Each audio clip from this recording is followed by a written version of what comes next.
Hello everyone, it's Charlton. Please subscribe to my channel. Tap the notification bell. I'd appreciate it. I'd appreciate it majorly. Okay, so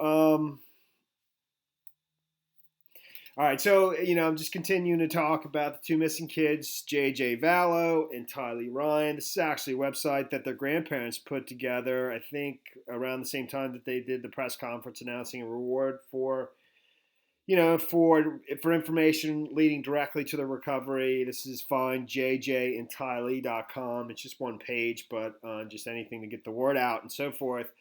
And their press conference was right there. Today, they released there's some more body cam footage of Lori Vallow, her talking to an officer, although a lot of the conversation is muted.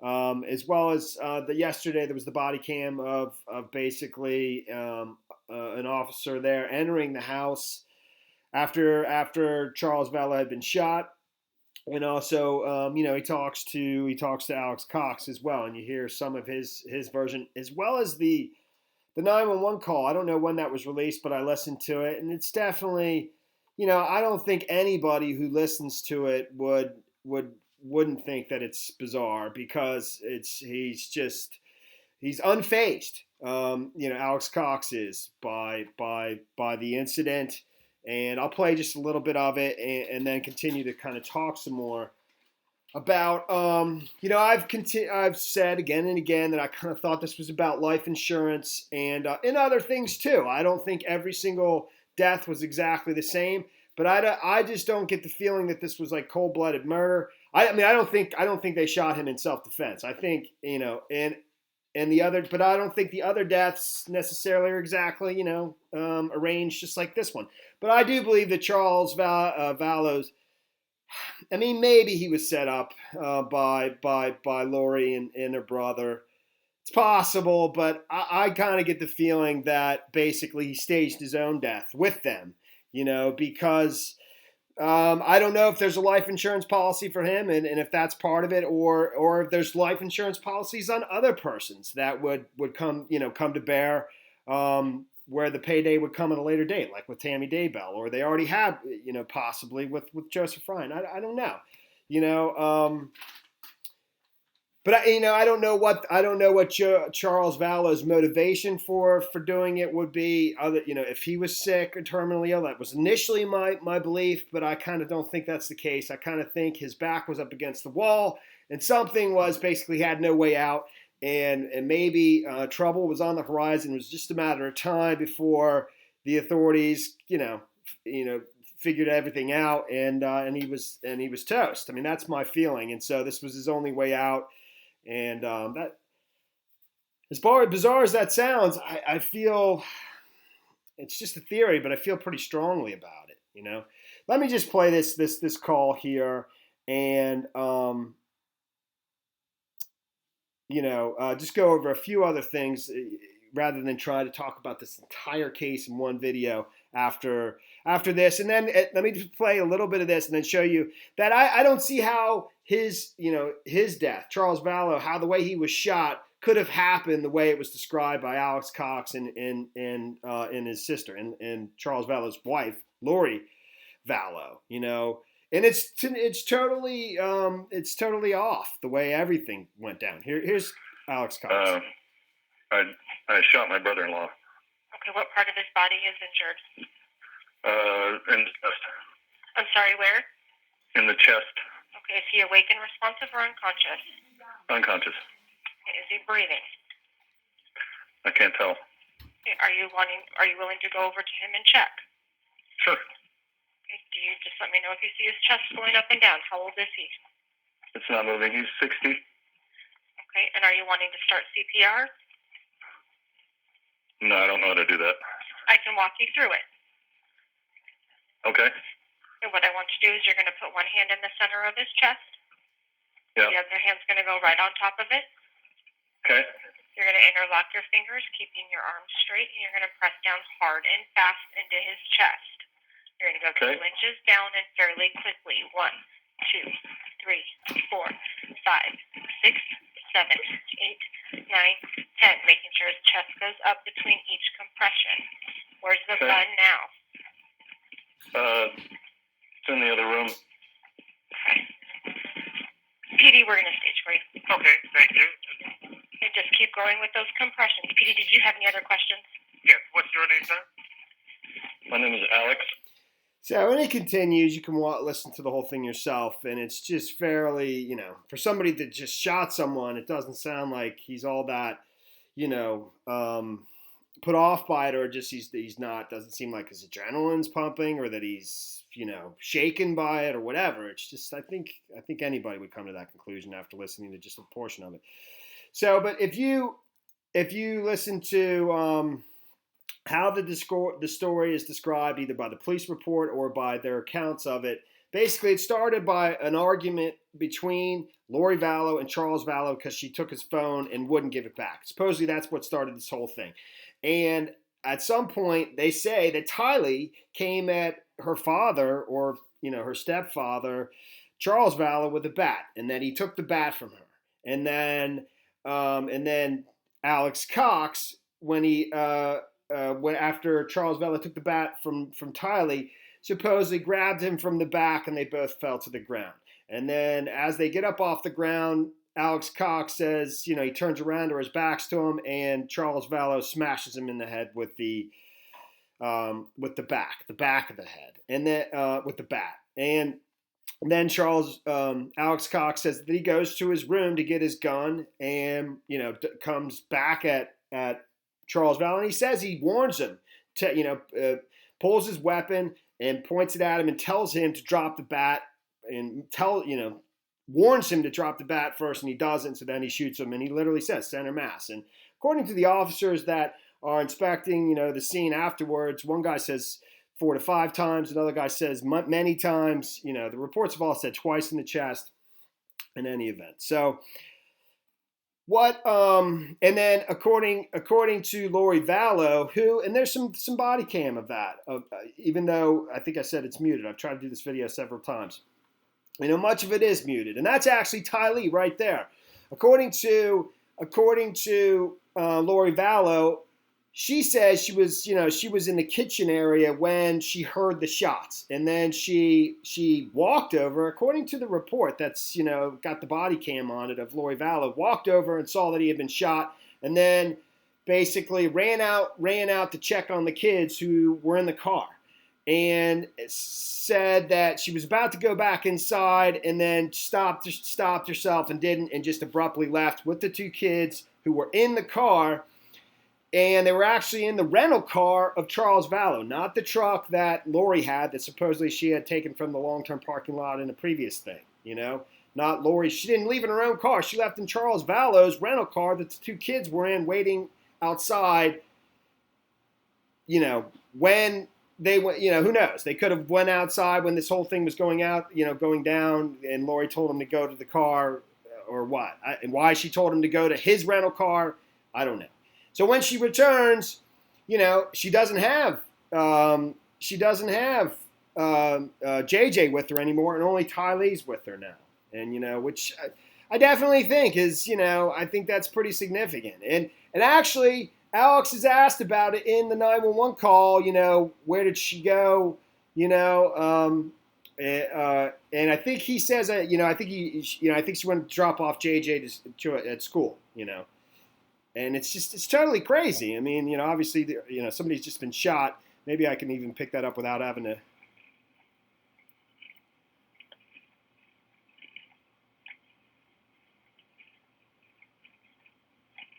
Could you just let us know when it's secure? Certainly, we'll do that. Thank you. You like Victor? Police and medics are on the way to help you. Thank you. You're still doing chest compressions with him? Yes. Okay, just keep pushing down hard and fast in the center of his chest.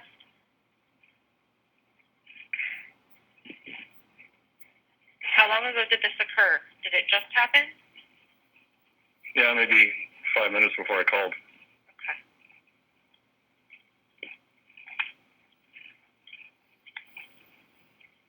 Just make sure you're still pressing down at least 2 inches into his chest, and it comes up with each compression. 1, 2,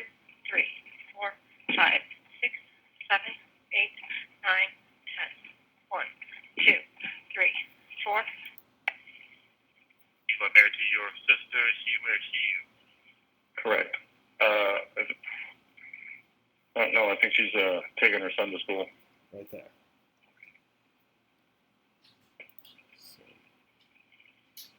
You are married to your sister. Is she where she? Correct. Okay. No, I think she's taking her son to school.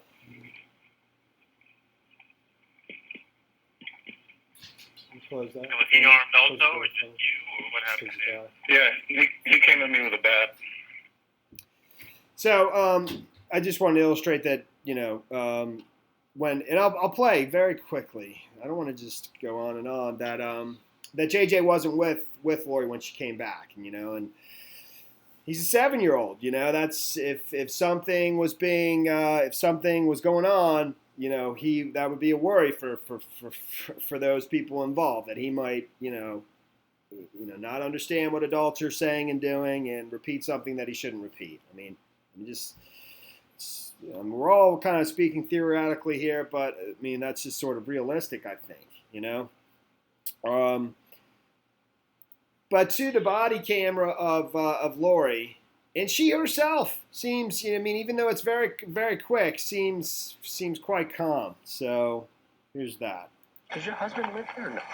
No, this is just Gotcha. Okay, you guys got it. separated. Lori returned to the scene in Charles's rental car and met with police. However, Chandler PD redacted the audio of the officer's interaction with her, but the report says moments before the shooting, Lori heard the gunshot and walked from the kitchen to the living room to find Charles's body. Then she checks on the kids in the car. She almost goes back inside before ultimately driving off. Moments later, her brother calls 911. Can you come out, walk outside? So, that's how it's described as going down. Here is, and I'll play a portion of this, where he just checked, the officer just checked Charles Vallow's pulse, and I guess determined that he was deceased. Alex Cox, his gun is in his bedroom. There's 3 bedrooms down this small little corridor hallway. There's one on the left, one center, and one on the right. One in the center is Alex Cox, and that's where the gun is, on the floor next to the bed that's on the floor. It's just mattresses throughout the house and slightly furnished, and basically, little things thrown about and stuff. But his gun's in there on the ground. The way it's positioned, it seemed like he was left-handed. Not that that's terribly significant. And the case is right next to it, sort of neatly zipped up, as far as I can tell. And that also isn't terribly significant. But the point I have is that, where Charles is positioned, down this way is basically the kitchen, and I just don't know how he could have went and got his gun and in his room, because the case is there, okay? So that's where it had to have originated. Come back out with the gun and tell him to drop the bat. And in this video, you can see the bat. It's over here, coming from this room in this direction. He would have had to been back here, I would think, pointing a gun at him, telling him to drop the bat, and then eventually shooting him center mass, and which would drop Charles, right there. But if he was back in here, that's where Lori was. Lori was supposedly in the kitchen. That's where the kitchen is, right behind this divider here that separates the living room, that has no furniture in it whatsoever, and so forth. A lot of this stuff just doesn't really make sense, and again, I feel it's staged, and I feel for other reasons too. I don't think Charles and I don't think Lori and Alex were setting him up. I think they were all together on it. And it's just a theory. So let me just play him moving about in here. So now here he goes to the kitchen. There's the kitchen. Right there. That's where, to the right. That's where Lori says she was. And there it is. Right there's the opening again. Okay, and Charles is right down there. Hey, team, we got one subject. Okay, and here's the bedroom, which is, probably the kids. I don't know if that's just one of the kids, maybe. This is where the gun is. It's right there. That's the gun. It's laid down with the handle pointing towards the wall. It kind of makes me think, and here's a gun case that when you see it closer, it's all seems to be, neatly zipped up and stuff. And there's the gun. He's checking it out, and he goes back out. And, And right beyond this hallway, to the left is where Charles is, perfectly parallel with that wall in the living room, sprawled out, facing up. That if a shooter was coming out of this way, with a gun telling him to put the bat down, I don't think Charles would be positioned the way he's positioned. And one of the things that I've been, sort of discussing, and I've been doing it piecemeal because I've been looking at it piecemeal, is the various places where they lived and places where they stayed. And because, I don't believe that it's the doomsday cult motive. I do not. I think that is a total smokescreen for basically, and the real motive is money. And I don't even necessarily, even though it still could be, I don't think it's cold-blooded murder. I think it's just, maybe one or two persons that were terminally ill, maybe, and somebody else, that had run the course, had basically whatever he was doing had run its course, and it was only a matter of time before the legal authorities caught him in what he was doing, and basically it was over. And that was my feeling, and this was the only way to just, this was his only way out and to salvage something. Not, that was my feeling on Charles. And, but I kept looking at where, because of how are they paying for all these rental places, and if money's the motive, even if some other families are saying that the person made a lot of money, that doesn't necessarily make it true. And when you're renting at a very expensive places, people who make a lot of money, they're smart with their money typically, and not always. But I kept looking at the various different places where they lived, and again, it turned out that Charles didn't own it, including this home, okay? And according to Charles's sister, Kay Vallow, the grandmother of JJ, when Charles went to Lori's house, which he paid for, is how she described it, he didn't own this house, definitely. And there was something else about all these properties. This property in Chandler, another property in Chandler that he lived in before this one, I think where they all lived in before this one after returning from Hawaii.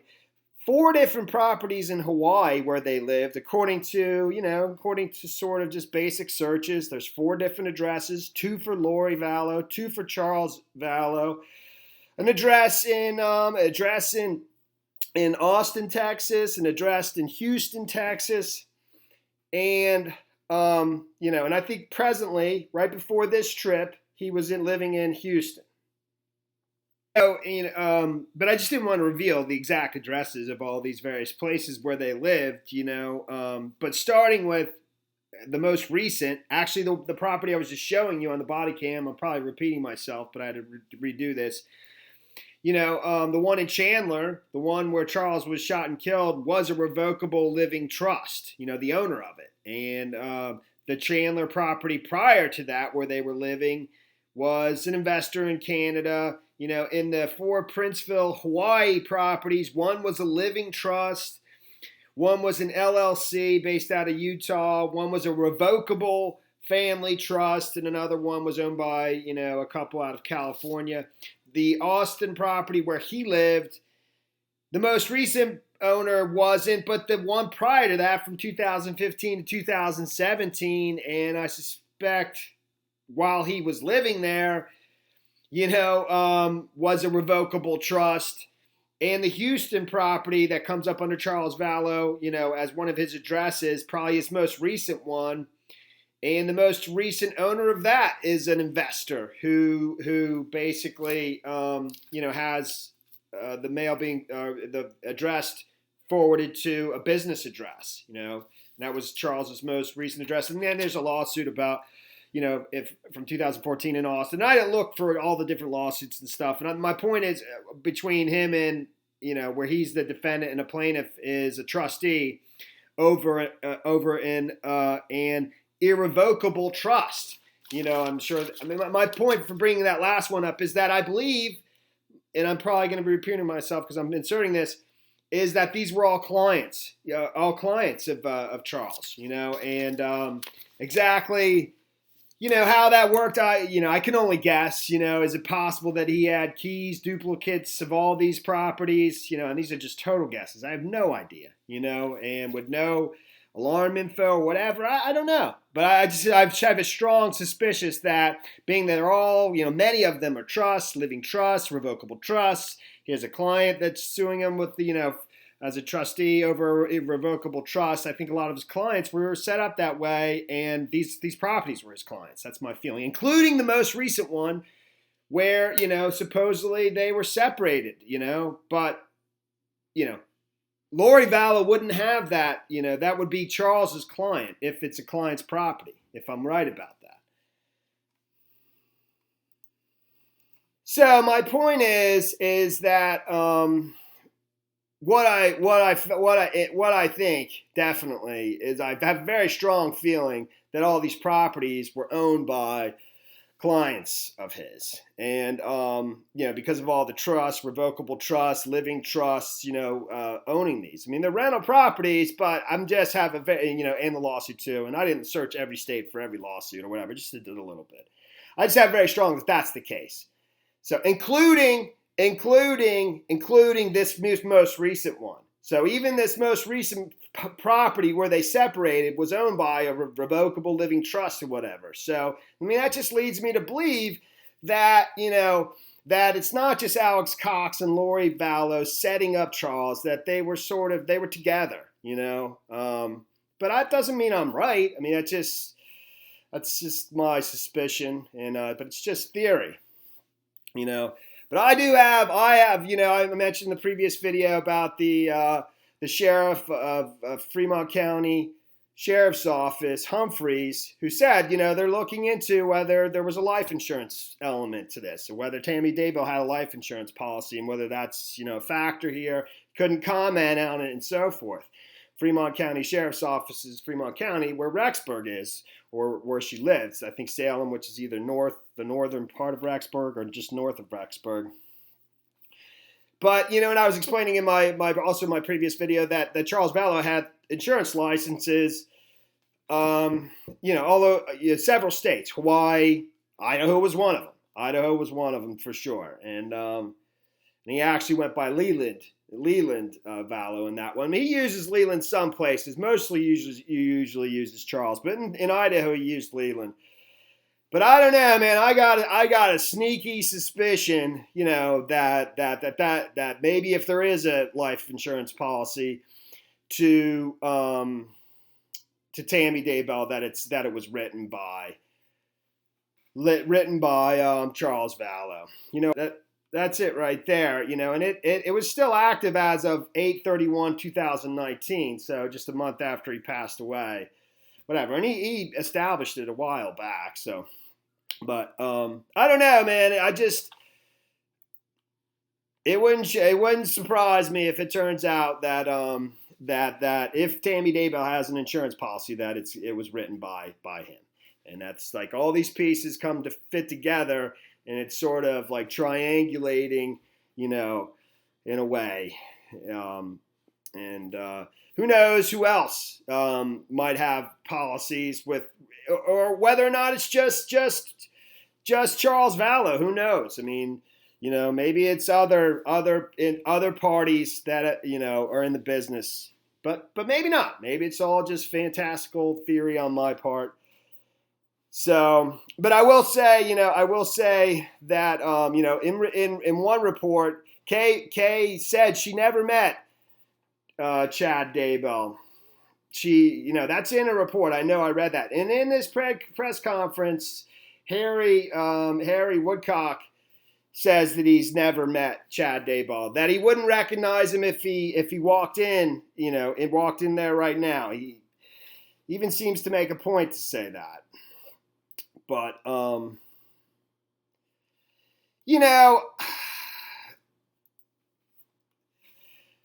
I believe JJ and Tylee are alive, and I think it's only a matter of time. I mean, basically, in my opinion, it'd be in whoever's involved's best interest just to come forward And I don't know if there's drugs. You know, some drugs make people do absolutely crazy things. So I don't know if that's a factor here or what, but and I haven't really talked about drugs much. You just never know. Drugs make people crazy, especially the opioids and stuff. But it's only a matter of time, and it's just the best thing. The best thing, obviously, for the kids would be to come forward, but for themselves, I'm telling you, is to just turn yourselves in and make it better for yourselves, including JJ and Tylee. But I could be wrong about all this stuff too. So, but that's the story there, man. That is the story there. Thanks for watching my videos. Please subscribe to my channel. Give me a like down below, and I will see you in the next video. Later, man.